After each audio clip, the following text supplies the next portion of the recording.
So for the remainder of the session, I want to focus in on the emerging norm in mobile. It's the 3.0 device. We call, and just for shorthand's sake, I'm going to refer to all of these as smartphones. And the things that set this apart, the things that I would say are a requirement for this device to be classed as a smartphone, and this is really what we want to focus in on here today, is that it's fully networked. It's either on 3G or 4G with enough of a data plan that the shopper is not always in a position of having to spend money on each individual data transaction. So essentially, to be a mobile shopping smartphone device, it has to have a persistent network connection. And it has to so you have to be in a region where there's enough connectivity there to at least get an edge signal, but realistically, we're looking at the 3G and 4G wireless speeds. It has to have a camera. And cameras have undergone a dramatic revolution in the last few years. We're now seeing phones with 5-megapixel cameras in it.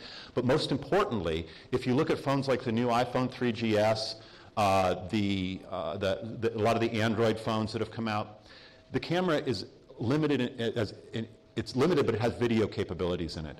And it's not that we need the shopper to have the ability to go and shoot a video. A very small number of people will actually do that. But what it means is that the camera itself can watch the video stream and react when it sees something.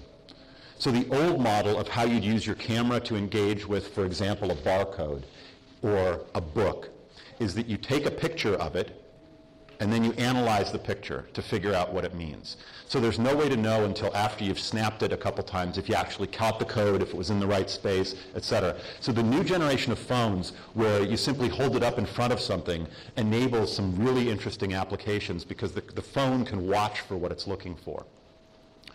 Location aware. In other words, the phone knows where it is through GPS. There are also other kinds of location-based systems, particularly for in-store, that we can talk a little bit about, so that you can actually bring the accuracy of the phone down to within a meter and know which direction it's facing. So, for example, you could take that same data, map it against a planogram of your store, and actually be able to tell, without looking at the video or the camera, what the shopper is pointing their phone at. And we'll talk about a couple examples of how some of these ideas can trigger wholly new experiences that didn't exist before. And lastly, all of these phones have some form of lean client in them. They're not just a web browser with no memory, no way to know. They have the ability to install some form of persistent application or memory state as to what the shopper has done in the past. So these are really the criteria that we would say are out there for this next generation of smartphones. Now, in the introduction, Kathy pointed out there was a little bit of research that Nielsen did where they're projecting that by 2012, in other words, 18 months from now, 50% of the phones in the United States will be smartphones.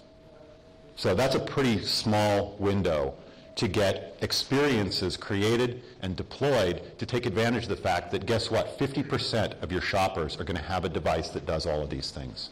And actually, for most of the brands in this room, it's more than 50% of your shoppers.